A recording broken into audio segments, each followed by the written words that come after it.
Allah a donné à l'un de ses serviteurs le choix entre ce monde et l'au-delà, et ce serviteur a choisi de retourner vers son Seigneur. Quand ces paroles ont retenti dans la mosquée de Médine, les cœurs se sont brisés comme jamais. Les compagnons pleuraient à chaudes larmes, incapables d'y croire. Le maître de toute la création, la lumière de l'univers, allait les quitter. Vous regardez les derniers souffles du prophète sur Mystère du Coran. Cette série va vous déchirer le cœur. Si vous êtes prêts à vivre l'histoire la plus douloureuse et la plus belle de l'humanité, likez maintenant. Abonnez-vous avec la cloche. Partagez à tous ceux que vous aimez et commençons, Bismillah. Chapitre 1. Le silence qui faisait trembler Médine. Bismillahirrahmanirrahim. Médine, l'an 11 de l'Hégire. Le soleil de Médine se levait comme d'habitude, mais quelque chose dans l'air était différent. Les oiseaux chantaient moins fort. Les palmiers semblaient retenir leurs feuilles. Même le vent, pourtant si léger dans les ruelles de la ville sainte, soufflait à peine, comme s'il craignait de déranger le prophète. Dans la petite chambre d'Aïcha radhiyallahu anha, le messager d'Allah était allongé sur un simple matelas de cuir rempli de feuilles de palmier. Sa respiration était lourde, son front brûlant. Depuis plusieurs jours, une fièvre violente le consumait de l'intérieur. Il ne se plaignait jamais. Mais ceux qui entrèrent dans la pièce voyèrent bien que chaque respiration lui coûtait. Aïcha, les yeux rougis d'avoir pleuré toute la nuit, tenait doucement sa tête contre sa poitrine. Elle sentait son cœur battre faiblement. Elle n'osait plus parler.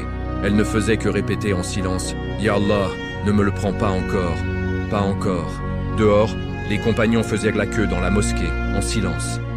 Personne n'osait élever la voix. On aurait dit que le monde entier retenait son souffle. Abou Bakr priait dans un coin, le visage baigné de larmes. Omar, ce lion parmi les hommes, tremblait comme une feuille. Ali, le cousin bien-aimé, ne quittait pas la porte des yeux, comme s'il espérait que le prophète allait se lever et sortir comme avant, souriant, disant « Qu'avez-vous, ô mes frères? Pourquoi ces visages tristes ?» Mais il ne sortait plus.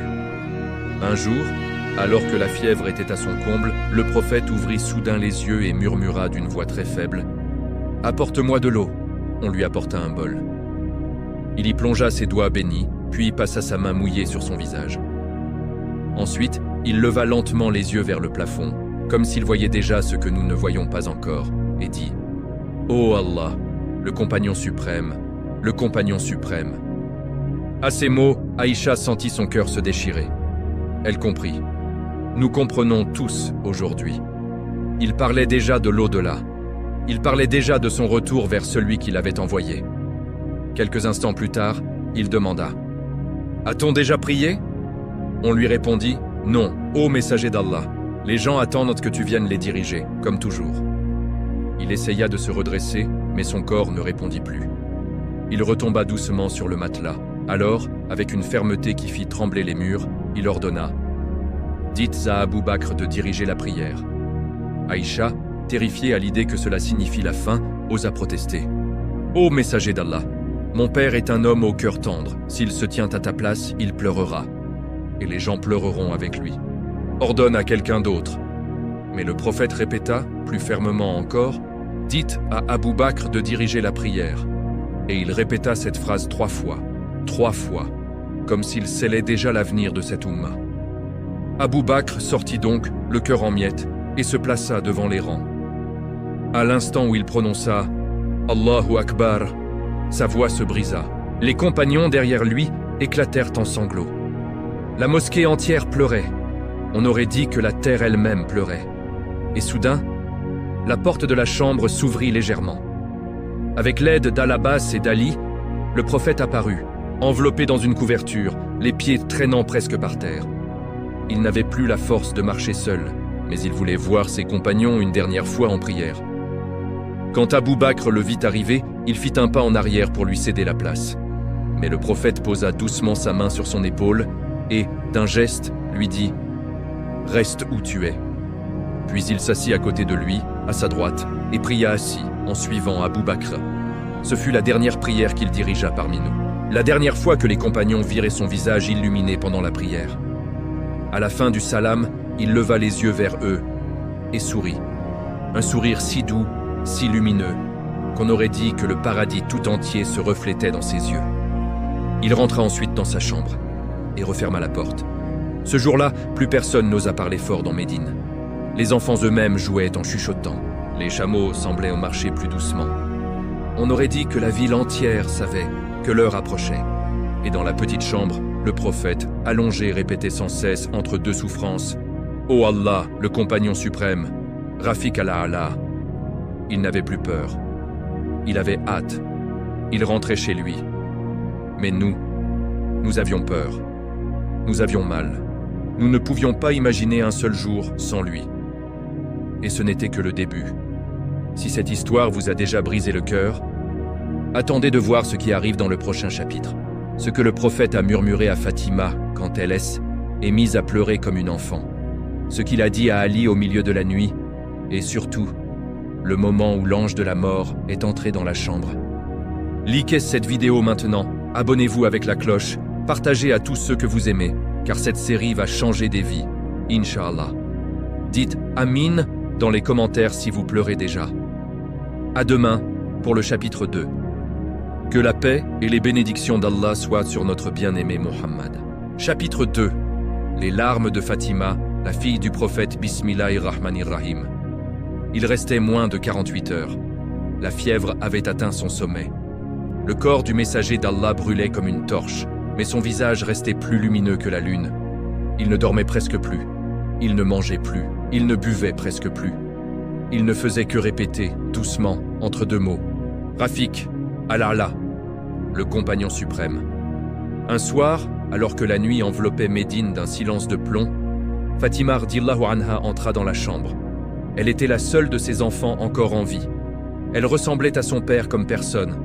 Même démarche, même voix, même regard qui faisait fondre les cœurs. Quand elle entra, le prophète tourna lentement la tête vers elle et sourit faiblement. Elle s'assit près de lui, prit sa main brûlante entre les siennes et murmura « Ô Père, comment vas-tu ce soir ?» Il la regarda longuement, puis répondit d'une voix si basse qu'elle dut coller son oreille contre sa bouche. « Ô Fatima, après cette nuit, ton père ne souffrira plus jamais. » À ces mots, Fatima éclata en sanglots. Des sanglots déchirants, comme ceux d'un enfant qui comprend qu'il va perdre son père pour toujours.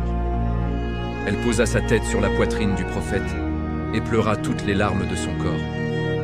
Il caressa doucement ses cheveux et répéta plus doucement encore « Ne pleure pas, ma petite, ne pleure pas. » Mais elle pleurait encore plus fort.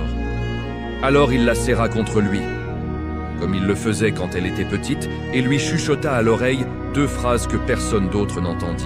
Fatima se redressa soudain. Son visage était inondé de larmes, mais elle souriait à travers ses pleurs. Un sourire étrange, mêlé de douleur et de joie. Plus tard, quand Aïcha lui demanda « Que t'a-t-il dit, ô Fatima? Pourquoi as-tu pleuré, puis souri ?»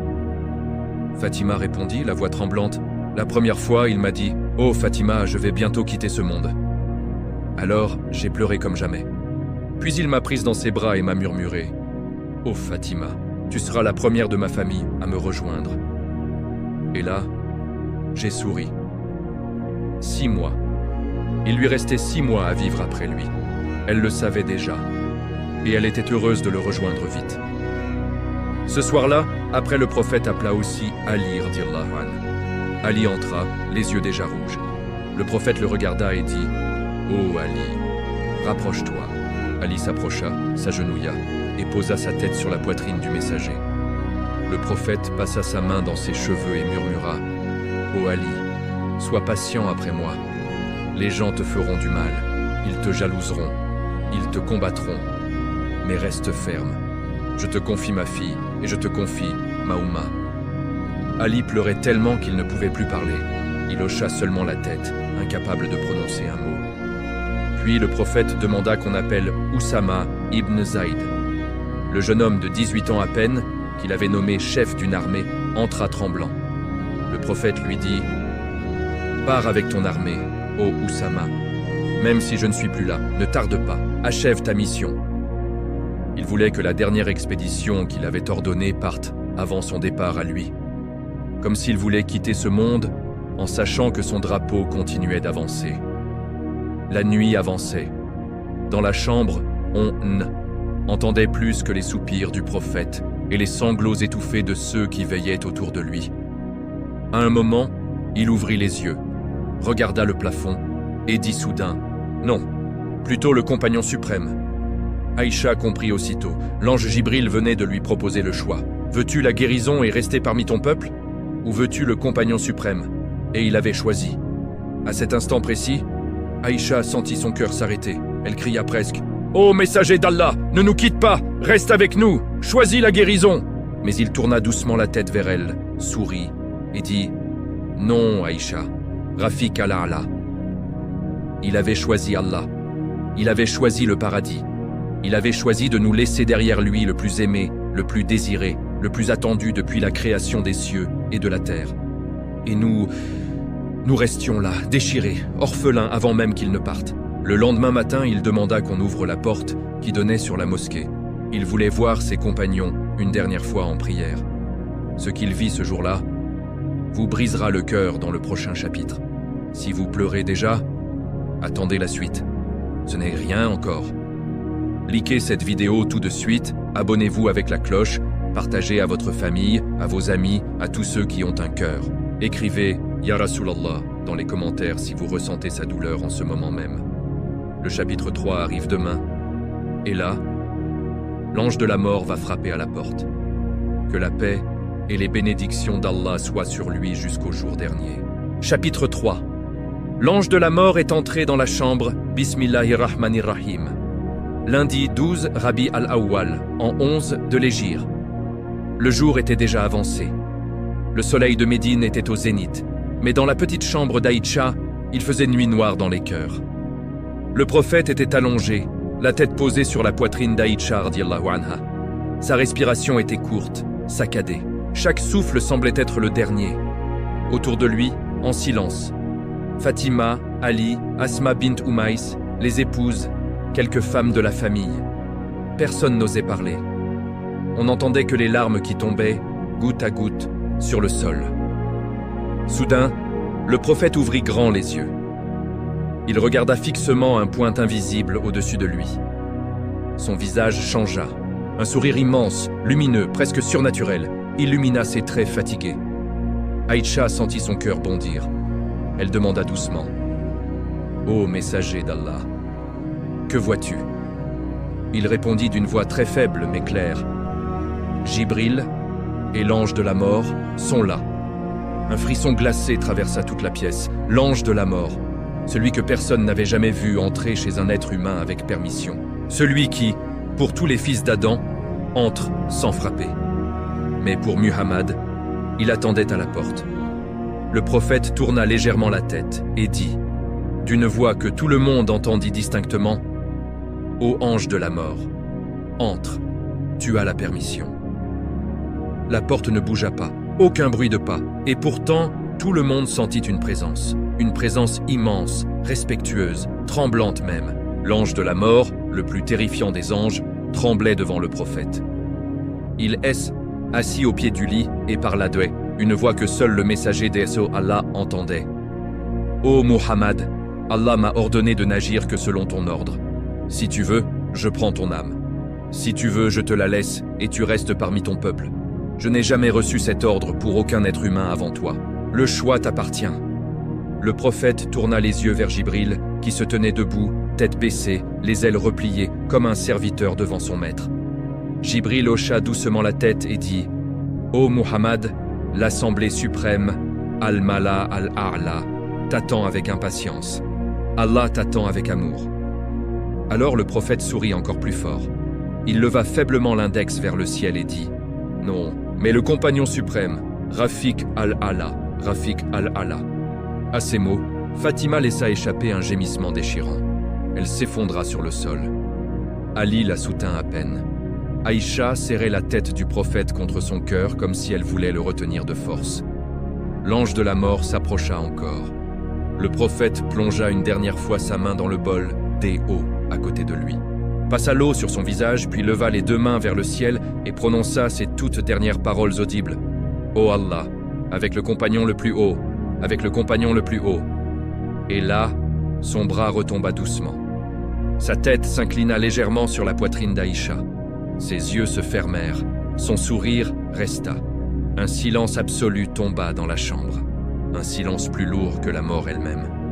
Puis Fatima hurla. « Père !» Un seul cri, un cri qui traversa les murs, traversa Médine, traversa les siècles et qui nous déchire encore le cœur aujourd'hui. Aïcha murmura, presque dans un souffle. « Il est parti !»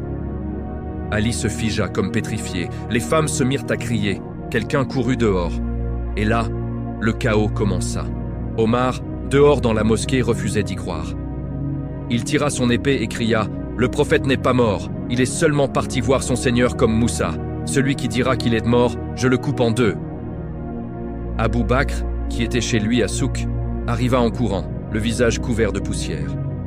Il entra sans un mot, écarta le rideau, découvrit le visage du prophète, embrassa son front encore tiède et dit « Que tu es beau vivant et que tu es beau mort, ô messager d'Allah. » Puis il sortit, monta sur le minbar et prononça les paroles qui sauvèrent l'islam ce jour-là. « Ô gens, celui qui adorait Muhammad, que sache que Muhammad est mort, mais celui qui adore Allah, qu'il sache qu'Allah est vivant et ne meurt jamais. » Et il récita le verset « Muhammadun Rasulullahu walladhina ma'ahu. » Muhammad n'est qu'un messager, des messagers sont passés avant lui. S'il mourait ou s'il était tué, retourneriez-vous sur vos talons? À ces mots, Omar laissa tomber son épée et s'effondra en pleurant comme un enfant. Médine entière pleurait. Les hommes pleuraient, les femmes pleuraient, les enfants pleuraient, même les chameaux pleuraient. Bilal, quand on lui demanda de faire l'adhan pour la prière du Zour, monta sur le minaret.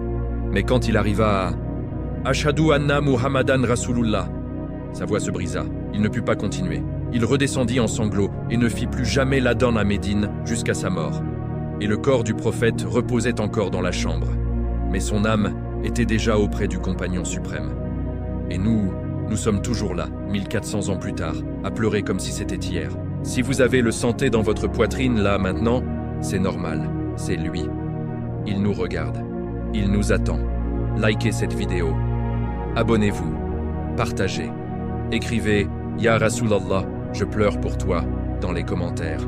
Parce que demain, dans le chapitre 4, on va laver son corps et vous n'êtes pas prêts pour ce que vous allez entendre.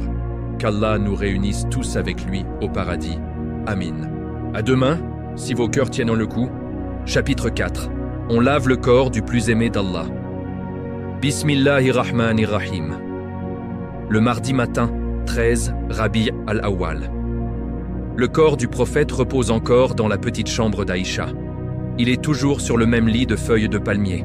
Il est enveloppé dans le manteau qu'il portait la veille. Son visage est découvert et il est plus beau que jamais. Les compagnons se tiennent debout autour de la maison, silencieux, hagards. Certains n'ont pas dormi, certains n'ont pas mangé, certains n'ont même pas encore accepté qu'il soit parti. Abou Bakr et Omar sont entrés. Ils ont regardé le visage du prophète. Ils ont pleuré. Puis Abou Bakr a dit, d'une voix ferme malgré les larmes, « Il faut le laver. Un prophète est lavé par les siens. » Mais personne n'osait commencer. Qui oserait toucher ce corps béni? Qui oserait verser de l'eau sur celui qui a reçu la révélation? Qui oserait laver le sceau de la prophétie entre ses épaules? Ali ibn Abi Talib radiyallahu anhu s'avança enfin. Il tremblait de tout son être. Il dit « Moi, je le laverai. Je l'ai lavé vivant. Quand il faisait ghusl, je le laverai mort. » Avec lui, Al-Fadl et Oussama, les deux fils bien-aimés du prophète, l'un par le sang, l'autre par le cœur. Et Awus ibn Khawli, un Ansar qui supplia « Par Allah, laissez-moi participer, je veux au moins toucher l'eau qui touchera son corps. » Ils fermèrent la porte, ils tirèrent le rideau et ils commencèrent. Ali prit le premier récipient d'eau, ses mains tremblaient tellement qu'il renversa un peu. Il dit, la voix brisée, « Ô messager d'Allah, toi qui es le plus pur des purs, comment puis-je te laver alors que tu es plus pur que l'eau que je verse ?» Et là, un miracle se produisit. Quand Ali commença à passer sa main sur le corps sans le découvrir entièrement, il gardait le tissu sur lui, par respect, le corps du prophète se soulevait tout seul, comme s'il aidait Ali à le tourner, comme s'il disait « N'aie pas peur, ô mon cousin, je suis toujours là. » Ali pleurait tellement qu'il ne voyait plus rien. Il racontait plus tard. Par Allah, je sentais son corps bouger sous mes mains, comme s'il me guidait, comme s'il me disait « Tourne-moi de ce côté, maintenant de l'autre ». Je n'ai jamais senti un corps aussi léger. Je n'ai jamais senti une odeur aussi belle. C'était l'odeur du paradis. On aurait dit que Jannat al-Firdaus tout entière était sortie pour l'accueillir. À chaque fois qu'ils versèrent de l'eau, l'eau ne coulait pas comme d'habitude. Elle restait suspendue sur sa peau, comme si elle refusait de quitter ce corps béni. Et l'odeur, tous ceux qui étaient dans la pièce dirent la même chose. Nous n'avons jamais senti un parfum pareil. C'était plus doux que le musc, plus pur que la rose, plus fort que tout ce que cette terre peut offrir. Quand ils arrivèrent au dos, Ali souleva légèrement le tissu et vit le sceau de la prophétie entre les deux épaules. Cette petite excroissance de chair en forme de pomme, signe que tous les prophètes avant lui avaient porté. Il posa ses lèvres dessus et pleura comme un enfant. Ô messager d'Allah, tu étais le dernier et tu étais le meilleur. 7 seaux d'eau seulement furent utilisés. 7. Comme les 7 cieux qu'il avait traversés lors du mirage. Quand ils eurent fini, ils voulurent l'envelopper dans le linceul. Mais le tissu refusait de s'ajuster. Il était trop court ou trop long. Personne ne comprenait. Alors une voix invisible se fit entendre dans la pièce.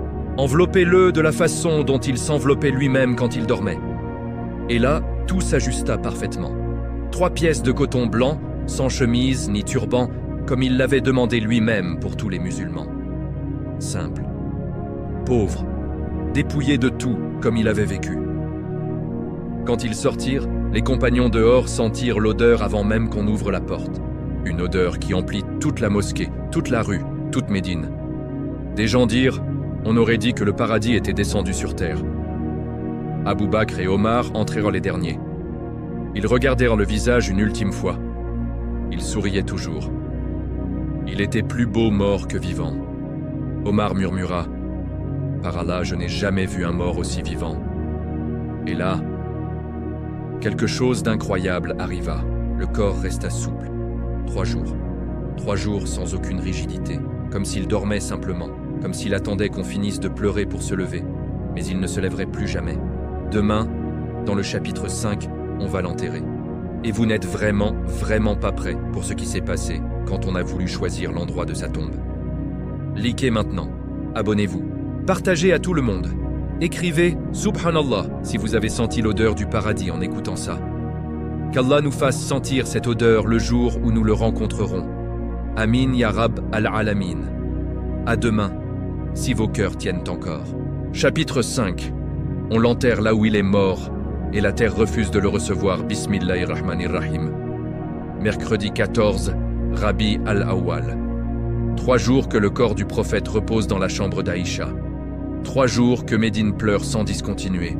3 jours que le soleil se lève et se couche sur une ville orpheline. Les compagnons se réunirent enfin pour décider. Où allait-on l'enterrer? 3 avis s'affrontèrent. Les Muhajiroun, ceux de la Mecque, disaient « Enterrons-le à la Mecque, sa ville natale, auprès de la Kaaba qu'il a tant aimée. » Les Ansar disaient « Non, il a sanctifié Médine de son vivant. Enterrons-le ici, au Baqi, avec les martyrs et les pieux. » D'autres disaient « Enterrons-le à Jérusalem, auprès d'Ibrahim, Moussa et Issa, que la paix soit sur eux. » La dispute devenait brûlante. Les voix montaient. Les cœurs étaient déjà brisés. Et voilà que la Oumma risquait de se déchirer le jour même de l'enterrement du prophète. C'est alors qu'Abou Bakr as-Siddiq, radiyallahu anhu, se leva, les yeux gonflés de larmes, mais la voix ferme comme un roc. « J'ai entendu le messager d'Allah dire de sa propre bouche, « Tout prophète est enterré là où il meurt. Ne le déplacez pas. Creusez la tombe ici même, dans la chambre d'Aïcha, sous son lit. » Silence total. Tout le monde se souvint. C'était un hadith authentique. Le débat s'arrêta net. On creusa donc la tombe à l'endroit exact où il avait rendu l'âme.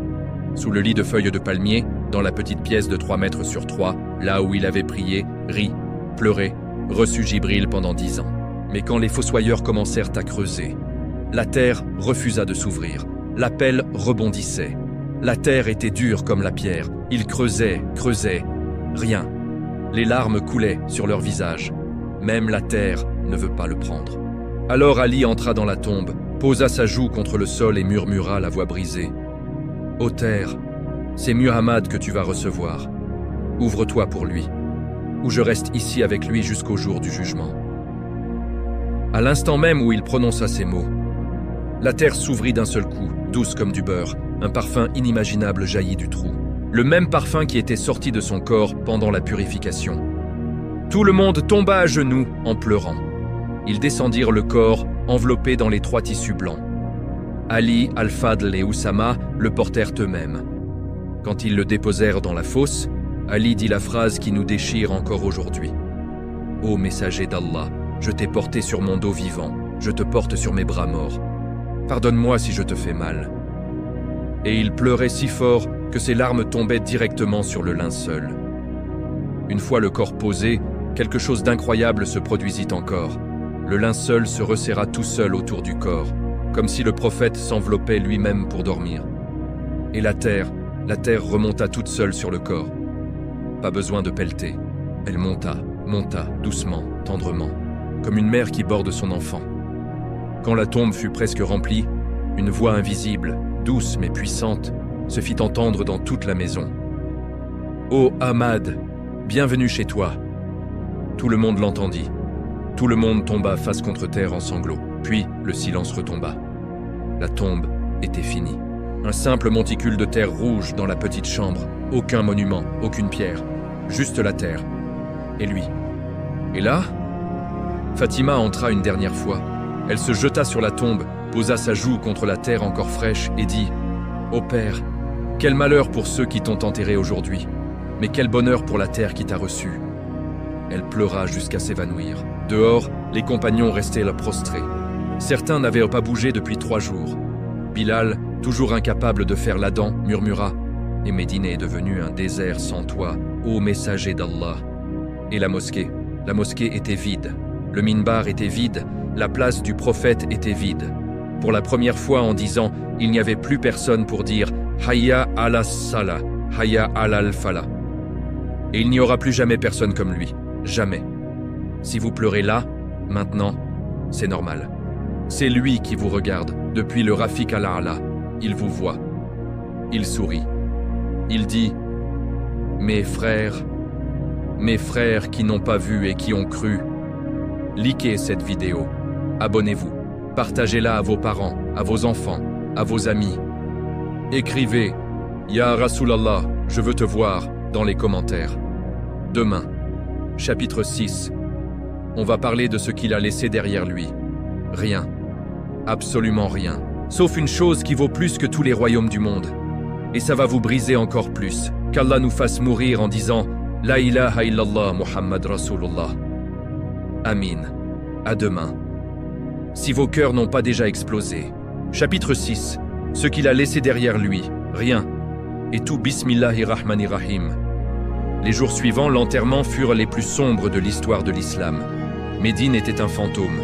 Les rues étaient vides, les marchés fermés. Les enfants ne jouaient plus, les femmes ne sortaient plus. Même les oiseaux semblaient chanter des lamentations. Les compagnons se réunirent dans la mosquée pour la première fois sans lui. Abou Bakr mena la prière, mais sa voix tremblait. À la fin, il se tourna vers eux et dit « Ô gens, le messager d'Allah nous a quittés, mais il nous a laissé quelque chose de plus précieux que tout l'or du monde. Allons voir ce qu'il a laissé dans sa maison. » Ils entrèrent dans la petite chambre. La tombe était là, simple monticule de terre. Ils regardèrent autour. Un lit de feuilles de palmier usées, un tapis de prière troué, quelques dattes sèches dans un panier, un arc et des flèches, une épée simple, un manteau rapiécé. Et c'est tout, rien d'autre. Aucune maison en pierre, aucun trésor, aucune pièce d'or, aucun terrain fertile. Rien. Abou Bakr pleura et dit « Par Allah, il est parti comme il est venu, les mains vides. Mais regardez ce qu'il nous a vraiment laissé. » Et là, ils ouvrirent le coffre où étaient gardées ses affaires personnelles.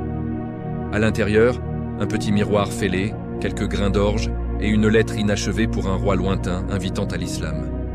Mais surtout, le Coran complet, écrit sur des os, des feuilles de palmier, des pierres. Et ces paroles, les hadiths qu'ils avaient mémorisés dans leur cœur. C'était tout. Le prophète avait dit lui-même, « Nous, les prophètes, n'avons pas d'héritage. Ce que nous laissons est une aumône. » Il avait déjà distribué tout ce qu'il avait. Les 2 terrains qu'il possédait, donnés en charité.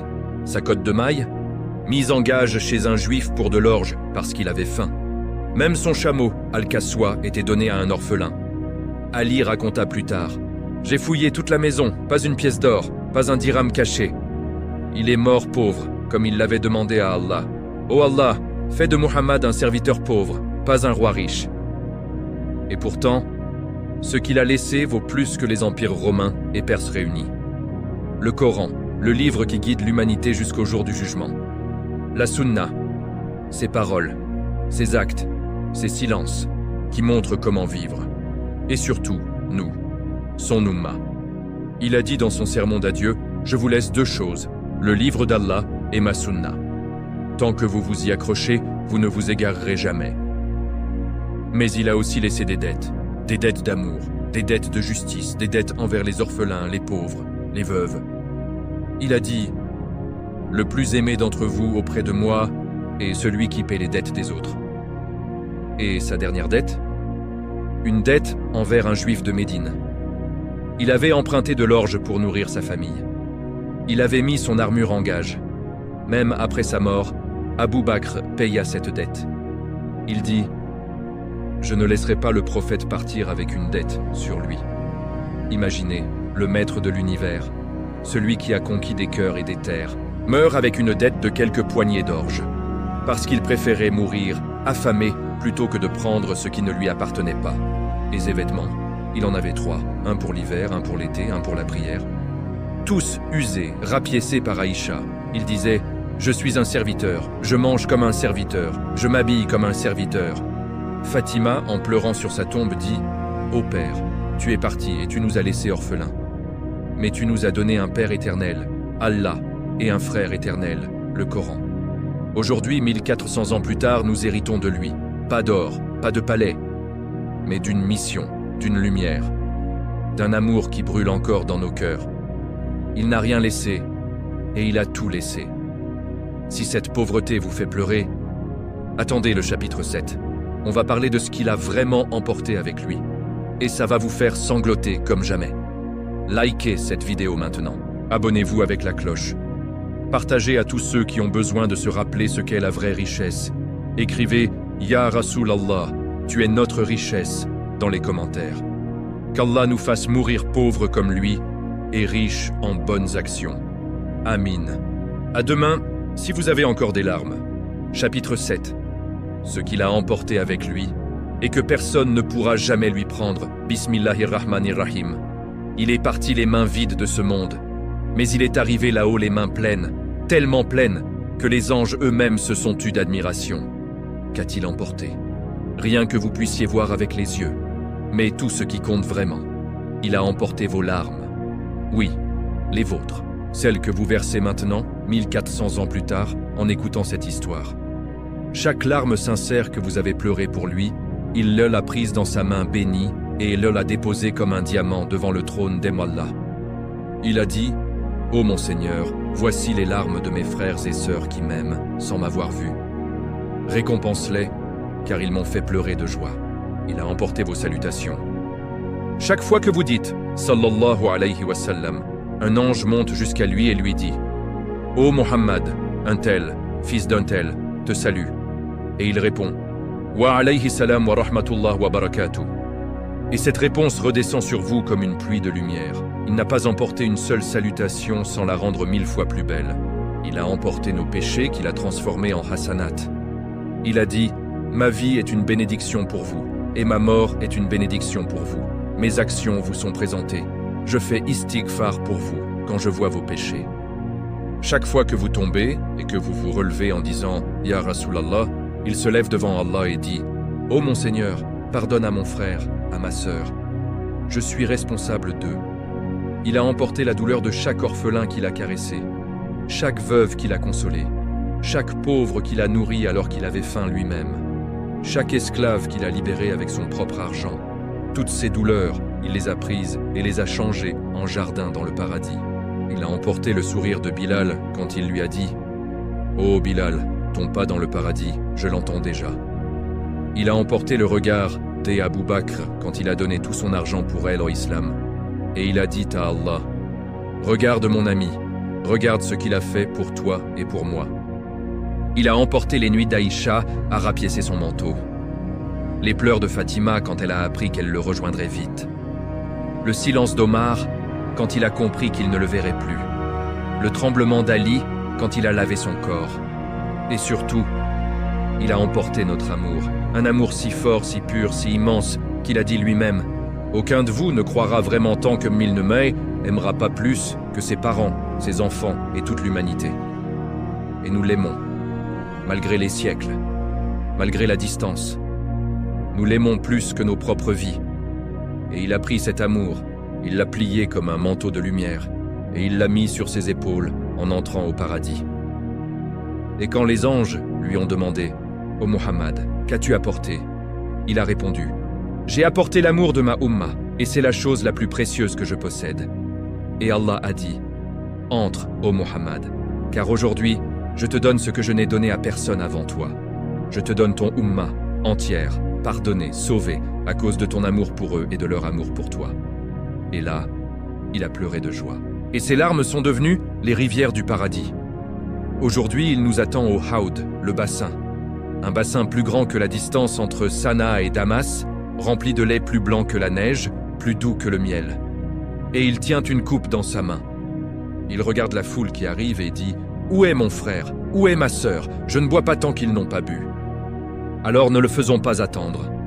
Si vous pleurez là, maintenant, c'est parce que vous sentez qu'il vous regarde.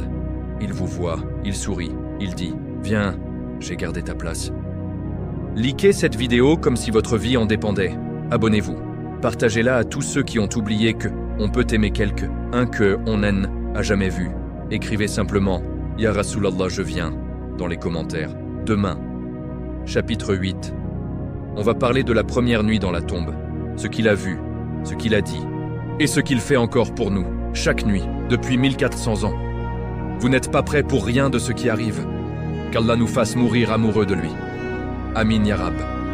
À demain, si vous avez encore un cœur. Chapitre 8. Sa première nuit dans la tombe. Et ce qu'il fait encore pour nous chaque nuit. Bismillahirrahmanirrahim. La nuit du mercredi au jeudi 14 Rabi' al-Awwal, en 11 de l'Hégire. La tombe est fermée. La terre est encore fraîche. Médine dort dans un silence deuil total. Mais dans la tombe, il ne dort pas. La première nuit que tout musulman redoute, la nuit où les deux anges Munkar et Nakir arrivent, où la tombe se resserre, où les questions tombent comme des coups de marteau. Cette nuit-là, pour Mohammed, fut différente. Les savants rapportent un hadith authentique. Jibril et tous les anges du ciel sont descendus cette nuit-là. Des millions et des millions d'anges, rangés après rangés, ont rempli l'espace entre la terre et le ciel et sont restés debout autour de sa tombe jusqu'au matin en disant « Subhanallah wa bihamdihi » sans s'arrêter. Allah a ordonné à la terre « Élargis-toi pour mon bien-aimé, embellis-toi pour lui, parfume-toi pour lui. » Et la tombe s'est transformée. Elle est devenue plus vaste que l'œil ne peut voir. Un jardin parmi les jardins du paradis. Une fenêtre ouverte directement sur le trône. Un lit de musc vert. Et une lumière qui ne s'éteint jamais. Le prophète s'est assis, il a souri et il a dit « Alhamdulillah qui m'a ramené à la maison ». Puis il a regardé autour de lui et a demandé « Où est ma Ummah? Montrez-moi ce qu'ils font. » Et depuis cette nuit-là, chaque nuit, Allah soulève le voile pour lui et lui montre l'état de sa communauté. Il voit tout. Il voit celui qui fait la prière de Fajr à l'heure et il sourit. Il voit celui qui pleure en lisant le Coran et il pleure avec lui. Il voit la jeune fille qui met son hijab malgré les moqueries et il dit « Oh Allah, sois doux avec elle. » Il voit le garçon qui baisse le regard devant le haram et il dit « Oh Allah, marie-le à une houri du paradis. » Il voit la mère qui se lève la nuit pour prier Tahajjud et il dit « Oh Allah, donne-lui mon intercession. » Mais il voit aussi celui qui abandonne la prière, celui qui ment, celui qui triche, celui qui écoute de la musique toute la nuit au lieu de dormir pour Fajr. Et là, il pleure. Il pleure tellement que Jibril doit le consoler. Il lève les mains et dit « Ummati, Ummati, Ummati. » Ma communauté, ma communauté. Et Allah répond, ô Muhammad, je ne te décevrai jamais concernant ta Ummah. Je te donnerai jusqu'à ce que tu sois satisfait. Et chaque nuit, il fait le tour du monde invisible et ramasse nos larmes de repentir, nos salahs sur lui, nos bonnes actions, même les plus petites, et il les présente à Allah en disant « Ceci est de la part de mon frère, qui n'a pas vu mais qui a cru. Accepte-le pour lui. » Il est vivant, d'une vie que nous ne comprenons pas encore. Il entend quand on le salue, il répond quand on l'appelle, il sourit quand on fait une bonne action en pensant à lui, et il attend. Il attend au bord du Haoud, avec une coupe à la main, regardant l'horizon du jour dernier, disant « Où sont-ils ? Où sont mes frères, ceux qui m'ont aimé sans me voir, ceux qui ont pleuré en entendant mon histoire, ceux qui ont défendu ma sunna quand le monde entier l'attaquait ? Qu'on les amène vite, je veux leur donner à boire de ma main avant même les prophètes. Et quand nous arriverons, tremblant, il nous reconnaîtra. Il dira notre prénom, il dira « Viens, je t'ai vu prier pour moi. Viens, je t'ai vu pleurer sur mon histoire. Viens, je t'ai vu défendre ma Ummah. Bois, et n'aie plus jamais soif. » Et nous boirons. Et nous ne connaîtrons plus jamais la soif, ni la peur, ni la tristesse. Seulement lui, seulement son visage, pour l'éternité. Si vous avez pleuré pendant tout ce chapitre, c'est qu'il vous a déjà reconnu. Likez cette vidéo comme si c'était votre dernier acte. Abonnez-vous, partagez à tout le monde. Écrivez simplement dans les commentaires « Ya Rasulallah, je veux te voir au Haoud ». Demain, chapitre 9, la promesse qu'il nous a faite à tous. La promesse qu'il tiendra, même si le monde entier s'effondre. Et le chapitre 10 sera le plus dur, je vous préviens, qu'Allah nous fasse boire de sa main bénie. Amin, amin, amin. À demain, si Allah nous laisse encore une nuit. Chapitre 9, la promesse qu'il ne rompra jamais, même si les cieux s'effondrent. Bismillahirrahmanirrahim. Il est parti, mais il n'est pas parti. Il est mort, mais il ne nous a jamais abandonnés. Avant même de rendre l'âme, il a levé son index faible vers le ciel et a répété 3 fois devant Abu Bakr et les anges. Ô Allah, sois témoin. Ô Allah, sois témoin. Ô Allah, sois témoin. Témoin de quoi? De la promesse la plus puissante jamais faite à une communauté. Ma Ummah ne sera jamais abandonnée. Je ne serai satisfait que lorsque le dernier d'entre vous entrera au paradis. Écoutez bien ces hadiths authentiques. Retenez-les dans votre cœur. Il a dit « J'ai demandé à mon Seigneur 5 choses pour ma Ummah.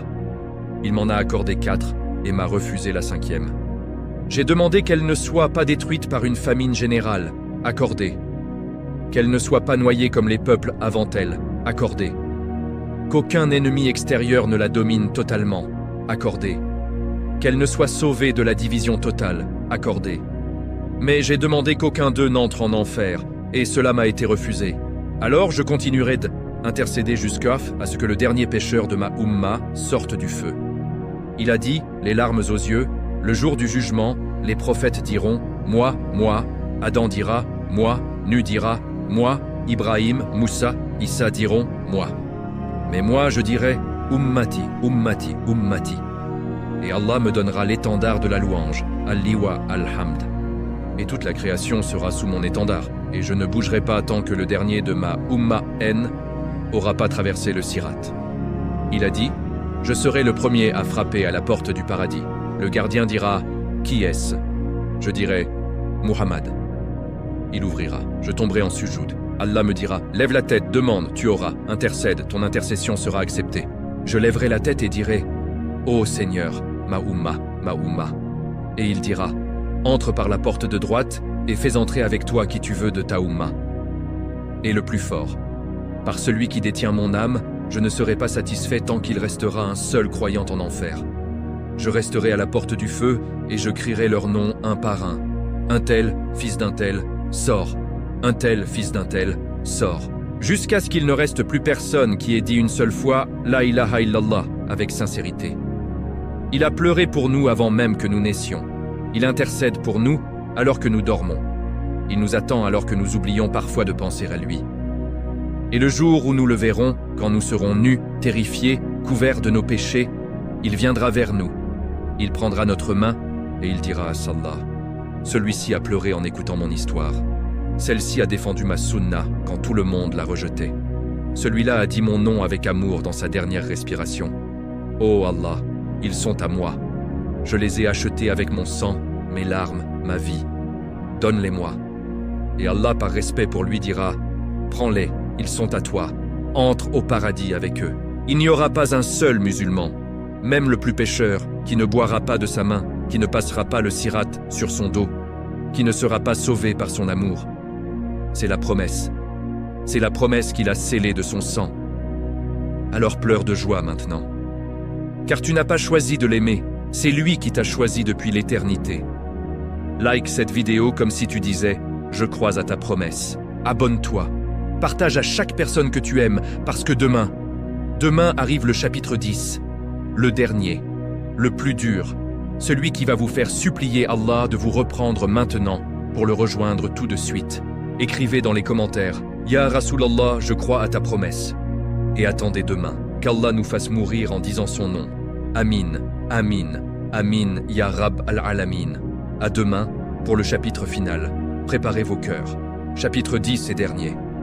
Le jour où tu le verras enfin et où tu comprendras tout. Bismillahirrahmanirrahim. Ferme les yeux un instant. Imagine. Le jour du jugement. Le soleil est à 1 mille de distance. Les gens sont nus, en sueur, terrifiés. Certains ont les pieds qui s'enfoncent dans la terre fondue. Les mères oublient leurs bébés. Les prophètes eux-mêmes disent « Nafsi, Nafsi », sauf un. Lui, il est debout, à genoux, le visage contre la terre en train de supplier « Ummati, Ummati, Ummati ». Et Allah lui dit « Lève la tête, ô Muhammad, demande, tu auras, intercède, tu seras exaucé ». Il se lève, il prend l'étendard de la louange.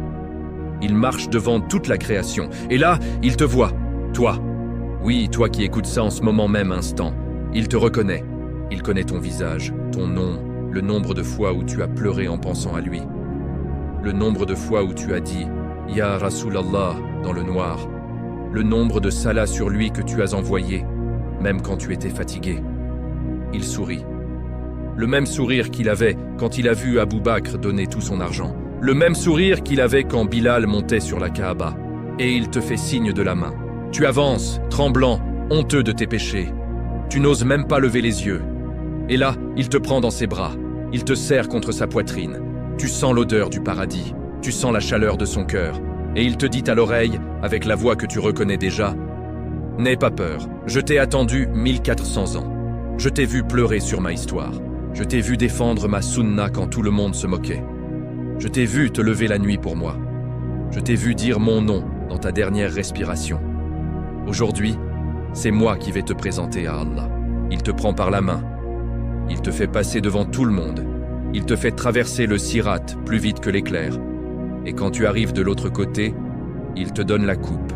Tu bois, une seule gorgée. Et toute la douleur de ta vie s'efface, toute la honte, toute la peur. Tu ne te souviens même plus d'avoir péché. Il te regarde, les yeux pleins de larmes de joie, et dit « Bienvenue chez toi, mon frère. Bienvenue, ma sœur. Tu es enfin arrivé. » Et tu tombes à genoux. Tu veux embrasser ses pieds. Mais il te relève et dit « Aujourd'hui, il n'y a plus de pieds ni mains. Aujourd'hui, il n'y a que l'amour. » Et tu pleures. Tu pleures comme jamais tu n'as pleuré de ta vie. Mais cette fois, ce sont des larmes de bonheur si pures qu'elles deviennent des perles sur le sol du paradis. Et tu comprends enfin pourquoi il a souffert tout ça. Pourquoi il a été orphelin, rejeté, affamé, blessé, exilé. C'était pour ce moment précis où il te regarde dans les yeux et te dit « Tu vaux tout ça. Tu valais la raison pour laquelle j'ai vécu et pour laquelle je suis mort. » Alors tu te jettes dans ses bras une dernière fois et tu murmures « Ya Rasulallah, je t'aime. » Et il répond « Moi aussi, depuis toujours. » Et tu restes là contre son cœur pour l'éternité. Ouvre les yeux maintenant. Il t'attend vraiment. Il t'attend vraiment. Ne le fais pas attendre plus longtemps. Vis pour lui. Meurs pour lui. Et quand tu fermeras les yeux ce jour-là, dis simplement son nom. Et il viendra te chercher lui-même. C'est fini. La série est terminée. Mais l'amour, lui, ne finira jamais. Like cette vidéo une dernière fois. Abonne-toi à la chaîne Mystère du Coran. Partage cette série entière à tous ceux que tu aimes. Et écris dans les commentaires juste une phrase « Ya Rasulallah, je viens ». Qu'Allah nous réunisse tous avec lui, sous son étendard, à son bassin, dans ses bras. Amin. Amin. Amin. Wa sallallahu ala sayyidina Muhammad wa ala alihi wa sahbihi ajma'in. Walhamdulillahi rabbil alamin. À très bientôt dans une autre série ou, Inch'Allah, directement au paradis.